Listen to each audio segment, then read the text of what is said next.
Welcome to the Lindsay and Tony podcast, where we talk about spirituality, business, and life experiences. In this podcast, we're bringing our private conversations to you. We believe that it's through discussion, action, and reflection that true change occurs.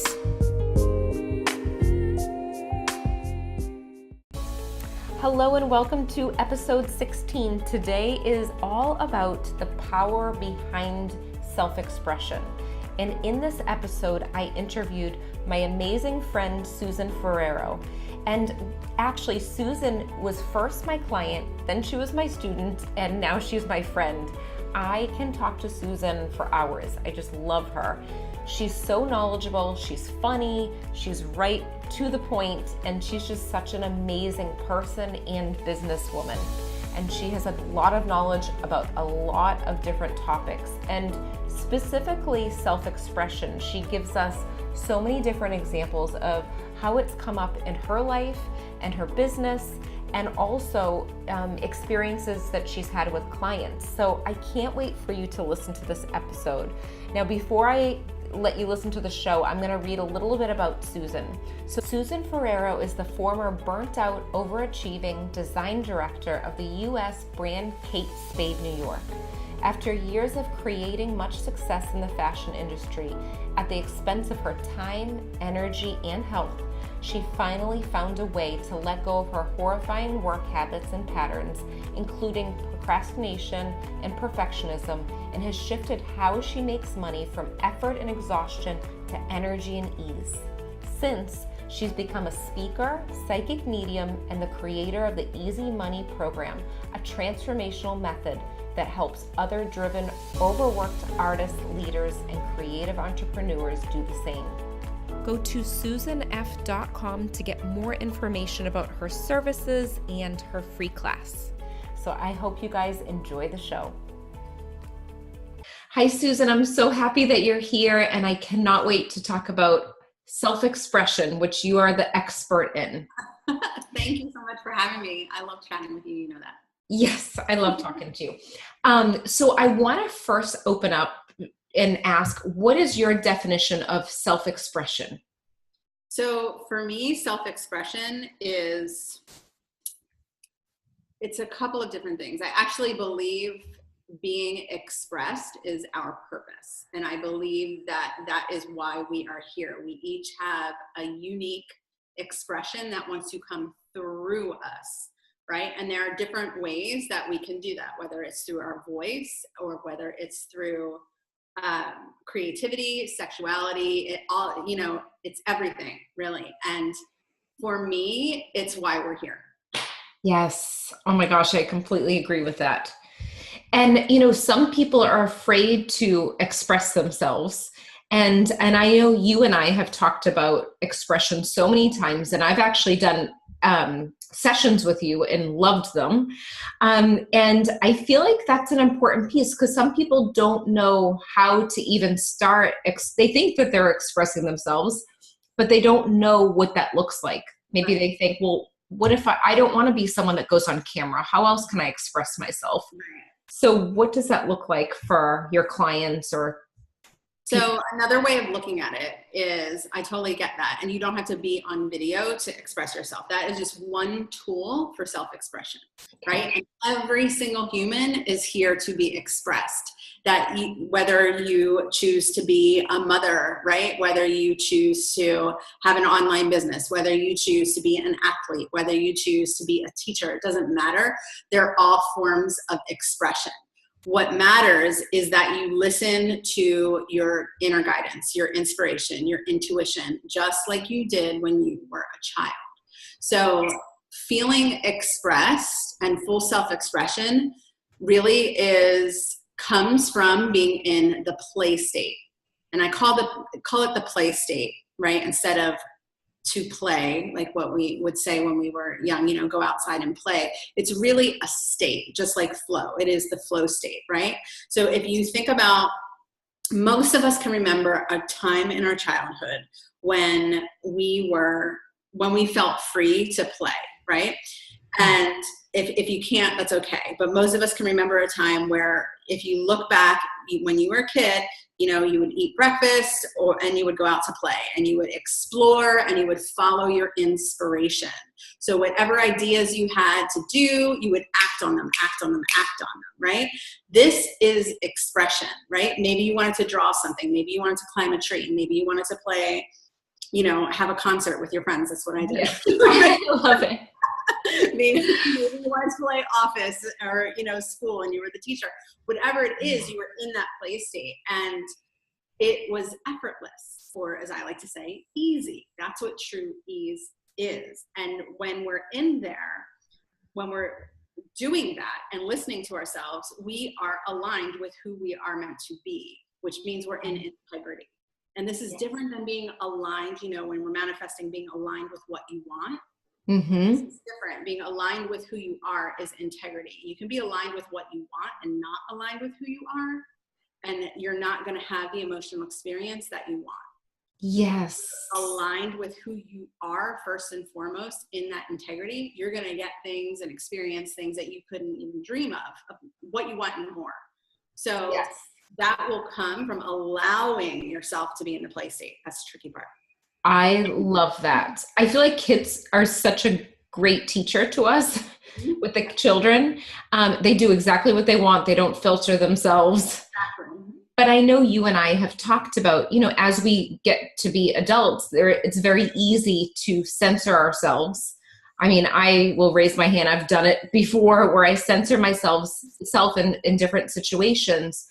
And I know we went through a session, you and I, where you did a session on me and I went back to my childhood and saw a scene from my childhood. And I didn't feel as though, I felt like I was doing something wrong when it was really connected to outside circumstances. It was like I was in the room when two people were disagreeing and I thought it was connected to me. Yes. Have you found that a lot with your clients? Yeah, that's what happens. So what happens is the play state, there's probably people watching this right now that sound like, oh yeah, sure, that's really great. But what about, all the responsibilities we have and all of those things? And what happens is we've been conditioned, right? That's what happened to you in that moment. We've been conditioned to believe that it's not safe to trust ourselves, that it's not safe to follow our intuition and our inspiration. But really, our excitement and our joy is our guiding light, right? Yeah. Our emotions are, all our emotions are, there are no good or bad emotions. It's it's like a detector. It's showing you, it's a GPS. It's showing you, what you're really believing. And, we have a gazillion different thoughts, right? And only a sliver of them are conscious for most people. And the more that you bring them to awareness, the more, that you'll feel in control of things. But really, when you listen to your emotions, you're going to see exactly what you're thinking and believing. And when you go to allow yourself to let it be easy, be in this play state, follow what you really want to create in the world, right? Yeah. All of those conditions pop up. And those conditions are our beliefs around what makes us acceptable, essentially. What makes us right? What makes us good? What makes us superior human beings, right? Yes. And they were created back in what's called sponge mode, ages 0 to 6-ish usually, when essentially it's trauma.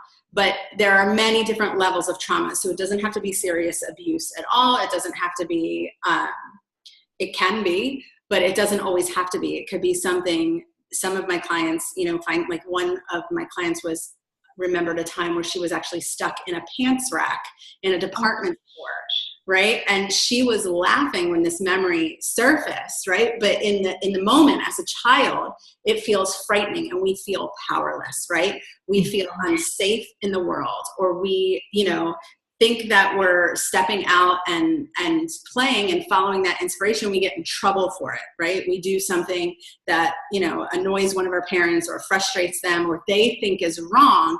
And in that moment, we decide, it's not our parents' fault or anyone on the outside, right? We decide in our little minds, because we don't have the cognitive ability to understand what's happening, that we are essentially inherently wrong or bad, unworthy and unacceptable in some way. So then we go through life in that moment when that lens is created, right, feeling unsafe in the world and feeling unsafe to be ourselves, we now go through life and our patterns start. And this starts a whole chain reaction throughout our life. And you can start to see it. You know, some of us are more aware of others, of how those feelings are being reflected back to you, even when it might look great from the outside, right? But it's all about the emotion. If your emotions aren't what you want them to be, there is more going on. Yes. And that makes so much sense. And I totally agree. And I feel like emotions are the thing that really moves our energy. And even like when you're getting intuitive nudges, when you're sure about your own emotions, it makes things so much more clear. Yeah. You know? So we've talked about self-expression, you and I, and to the outside world, people that are thinking, well, what can I do to really figure out what I want to express? Where do they go from there? Because I know that they can play and do those things, which that's so important. But how else can they figure out what it is that they're feeling? Because some people don't even know what they're feeling.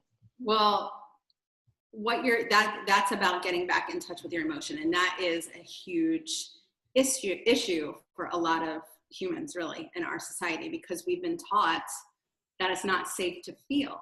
Yeah. And the reason we don't want to express ourselves is because we're afraid to feel those feelings that I just talked about. So really there's only one fear, and that fear is disconnection, whether it is through physical death or emotional disconnection and feeling that we're cast aside and we're alone. That is our only fear. But when we feel those emotions that we think are negative, like, you know, being humiliated or ridiculed, shamed, right, for being, you know, trusting ourselves and being who we are, or something happen and feeling powerless, right, or weak, these emotions make us feel that we're going to be disconnected, right? That makes a lot of sense. Yeah. So we're actually afraid to feel the emotions. So the best way to start getting back, that's why we've blocked them off, right? And we stay in our head and we try to avoid them in all different kinds of ways, right? Yeah. But it robs us of our joy, our expression, and really connection. So our fear of disconnection robs us from truly ever connecting with anyone. Because if we're not fully expressed, we can never really have a real connection, whether it's with a community online or, you know, your significant other or your parents or your child. So, did that answer your question? Or oh my gosh, yeah, that's huge. That's such a good point. I want to touch on one thing, because you had asked about getting in touch with emotions. So really, one of the easiest ways is to focus on the emotions you're not afraid of. Start there. Start tuning into what your body feels, tuning into, you're going to find that different emotions appear in different places. So a lot of times fear and anxiety is going to appear in your chest, right? Or loss, grief, which, you know, you teach a lot about. Shame, anything to do with power, you're going to feel it in your solar plexus or your gut, you know, your gut area. Start tuning into those sensations. You can do it when you're watching a movie.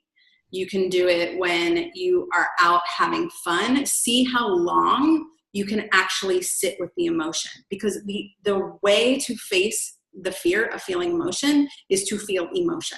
Yes. That's it. I totally agree. Oh, and I love the exercise with doing it during, you know, the movie, because there's so many emotions that come up when we watch movies. It's a really That's the perfect way to do it. I never would even think about that. Yeah. Because when we're so deep in our own personal connections, sometimes it's harder to do it at first when you're trying to feel the feelings. Yeah. But I believe that. I believe in feeling the feelings, because at the very beginning of the book, The Secret, when I first discovered the law of attraction and all of that, I always thought that I had to be so positive and, you know, and then I started to realize that really we have to actually go through the process of the emotions so that we're not blocking things. Exactly. So it's been a journey, and you and I both love Anita Moorjani too. And Anita Moorjani talks about, with her near-death experience, that it was more powerful for her to feel the feelings instead of ignoring them and acting positive when you don't really feel positive. That is what makes our lives feel like effort. Yes. When you are just allowing, you will feel ease, allowing who you are, allowing what you feel, allowing what you need to say or do or create. That's ease. Yeah. And I wanted to talk a little bit about your story too, because I know that you used your expression at the beginning stages for designing. Yeah. And if you could share with them, everyone listening, what you found with designing and having everything that you thought was in front of you, you thought you were feeling really good and then everything shifted. Can you just... Yeah. So before I became a mindset coach and doing everything that I'm doing now, I was in the fashion industry for many years as a designer. And I used the law of attraction and all my mindset tricks to create a lot of success for myself, financially and otherwise. I climbed fast from the outside. My life looked really glamorous. But on the inside, like you said, I felt awful. I felt, I had no time or energy to enjoy anything that I created. And I felt trapped, really. And I started realizing that it was, as I looked around my life, this trapped feeling was following me everywhere. Right? So It wasn't like, oh, let me fix this area of my life, then I'll feel free. Let me get more money, then I'll feel free. This is what most of us are conditioned to think. Let me get this there, and then I'll feel free or safe and secure. And that's not how it works. And so no matter what I did, I was still feeling this trapped feeling. And when I left the fashion industry finally, because I just couldn't take it anymore, my health was, failing and all kinds of problems. And I went into the online world. I thought, okay, now I'm going to feel free, right? But instead, my same patterns started popping up. And I had gone into health coaching and nutrition because of my health problems before I went into the law of attraction stuff. Mm-hmm. And the whole time that I was creating that business, I could see how it was going to make money. I could see that it was going to be successful, put lots of money into it, great branding. And it was so hard and stressful, the whole thing, getting the site launched, getting everything, blogs written. And when I sent my first blog post out, after so much stress and angst, I can never do that again. And the whole time in my heart, there was this little voice that kept saying, talk about the law of attraction, talk about the law of attraction. And I kept ignoring it because I couldn't see, how am I going to make money with the law of attraction? How can that be a business, right? Yeah. I didn't know, it was just talk about the law of attraction. So I had no idea, but that's what I was feeling inspired to do. Whenever I was with my health coaching clients, it would go in that way. I was lit up. It was easy. I felt passionate. It was energizing. And anything that veered from that was really draining. Mm-hmm. So I finally let myself start talking about the law of attraction. And as I did that, what I was doing, and trust me, I kicked and screamed and resisted the whole way. But what was happening was I was learning to play again. I was learning to let my, follow my inspiration and let things unfold for me. And because I started doing that and started learning how to trust myself and trust, that Team Other Side and the universe had my back, magical things started to happening. And what was really happening was I was creating my products and programs without realizing. It wasn't like I said, okay, I'm going to create a law of attraction program. How's that going to look? And sit down and plan it all out on the computer. No, it came through me just following that inspiration. It started to naturally unfold. And then that led to the next program. And I was doing this work on myself as the programs were being created. So it was kind of like, then looking back on it, it was like, oh my God, look, I have this foundation now, instead of thinking like, what should I do for a business? So many of us get stuck in that, right? Mm-hmm. I have so many people coming to me for that specific thing. They want readings to confirm what they already have in their heart, which I love giving readings, but it's usually they already know it. Exactly. And because I have had a bazillion readings with you through this whole process, right? Yeah.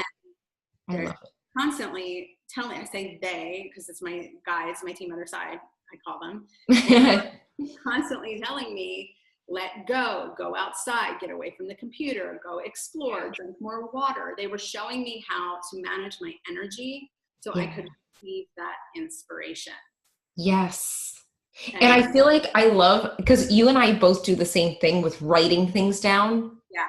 And that's something, I feel like that's part of self-expression. Like, don't get locked into what everyone else does. That actually was a huge, I have chills right now because that was a huge turning point for me. Because what, I used to think of myself, I thought I was a workaholic. Mm-hmm. I thought I was a workaholic when I was coming into this and I wanted to help women let go of perfectionism and all that stuff. What I realized was that I was actually addicted to effort.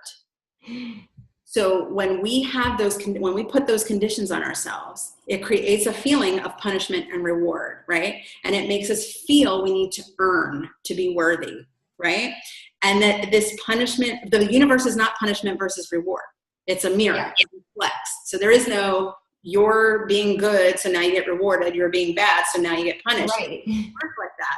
But our minds do, right? And I realized I need to be tactile. I need to draw things out, to write things out. All of my work is done in my journal, on Post-its, as you know, by hand before I even go to the computer. I'm so not on the computer. I'm hardly ever on the computer unless I actually need to put something into the computer, And I know that you often like to work the same way. And it gets your juices flowing. And for years, even as a designer, I made fashion design so hard. My job was to sketch, right? Mm-hmm. And I would make myself do all the computer stuff because it felt harder. It felt like work. It felt like I was earning the money that I was getting instead of just like enjoying myself and coloring. Yes. Yeah. And I've seen your work too. It's amazing. But that is a really good point because sometimes we make everything so much harder than it has to be. So I think that's a good point, like with self-expression, that it doesn't have to be this long drawn out thing. You don't need to make a video to express yourself. Like you said, you can do it in other ways. Every single moment. All you have to do is listen. It comes from integrity. And integrity, we have a little bit of a misconception about what integrity is. Mm-hmm. And because of, what we're taught it is, many of us think that integrity is keeping our words and our commitments. It's all about other people, feeling responsible for other people, doing what, you want to do, or we think we should do or have to do for other people, or to be a certain way and accepted by other people. Mm-hmm. All it is listening to what is my highest excitement right now in this moment. That could be taking a nap. That could be, making a video. It could be playing with your kids. It could be taking your dog for a walk. It could be watching a Netflix. Yeah. But when we don't let ourselves do that, then we're trying to force ourselves to do what we think we should do or what we have to do. And then we rebel, we resist, right? Or we do it and we end up full of resentment. Yes, you would do it and then feel guilty, which I used to be like a pro at, where I was like, I would do something and then I'd feel like, oh, should I have done that? And then it takes up energetic space in your mind. And your life is miserable. Yeah, that was so draining. It's good when you can catch yourself if you're about to do it. Mm-hmm. And I think this is huge for everyone to know and to listen to. So I know that there's tons of clients that work with you, business owners and people that are just all different people who have been working with you with their self-expression. What is the big thing that people listening could do, even when they get off this interview and listening to it? What's one thing that they can do to kind of help not push the process, but guide it? Like, okay, I'm going to start today. This is the first thing that I'm going to do for self-expression. Not feel like they have to have that attitude. Oh, I love that. So not feel like they have to do it. Exactly. So as soon as you do that, and I've done this, as soon as you do that, and I see a lot of my women do this too, as they're like getting the hang of it, then you just made it a job. That's a really good point. Yeah. You made it what you don't want to do. So I want them, because it takes time to build trust, and you have stuff going on, we all have our conditioning, And we need to be able to trust ourselves, and we also need to be able to trust that we're safe in the universe, right? So I would say the very first thing that you can do, especially if you're still in a job or you have a lot of other responsibilities, because you might have created this life. It took me a while to get into this life. It doesn't have to, you can leap at any time. But if you're, not there yet, trust-wise, it could take a little while. So just ease into it by first getting clear on actually what you really want in each moment. And just be honest about it. You don't have to act on it. Just be honest about it and pay attention to like your thoughts around that. So, okay, I really want to take a nap now. This was actually a big one for me. Because I would sit on the computer, try to figure things out. My life was hell. And it was like 2:00 in the afternoon. And I was like, I really want to take a nap. I'm so tired. And I tried to leave the computer, and all of this guilt washed over me. Like I was, not being responsible, but really I was not being responsible for myself. I was abandoning myself. And so once you can start really getting to know what you really want in each moment, that's going to create a lot of awareness for you. And then, on a Saturday, or when you feel like things are okay, then start acting on it and see how things unfold for you. Right? Mm-hmm. So do it while you feel safe to get that validation. Like, oh my God, yes, this is magical, but it's working. Yeah. And then you can start experimenting in areas that you feel less safe. I love that. And that could be, the next step could be speaking in front of people, or going out in public, or it can sharing people about your business. If you're a medium, that's a big form of self-expression. You're going to see that if your energy is not where it needs to be, it's going to be something that has to do with self-care. Yeah. Okay. Until your energy is where it needs to be, then that's when the inspiration and the ideas are going to start to kick in. Yes, I totally agree. It's like a totally different frequency when you're actually taking the time to do the self-care. So many of us are worrying and caring about everyone else. Yeah, that's true. That's so true. And a lot of people listening are very much like that. I feel like a lot of people listening are very sensitive to other people, and it really benefits them from caring for yourself first. So then it vibrates out to them anyways. Mm-hmm. I feel like there's so much information that people are going to take away from this conversation. And I want them to know where they can get more information about you, because you have a podcast too. Can you tell us where we can go? I have a new podcast. My new podcast is called Easy Does It, and that's EASE-Y Does It on iTunes. And I have lots of videos and all kinds of content on SusanF.com. And then I have a free class where I talk about the conditions a lot more in depth, and that is easymoney.com, EASE-Y money.com. Yay. Thank you so much, Susan. Thanks. I love talking with you today. It goes by so quick each time. Thank you for having me. Thank you. We hope you enjoyed this episode as much as we did. If you liked it, leave a 5-star review on iTunes, and remember, subscribe to our YouTube channel too. If you can think of anyone else that would love this episode, share it with them right now on social media or email. And remember, getting results is a process of learning, applying, and reflecting. Stay consistent and continue to grow every day.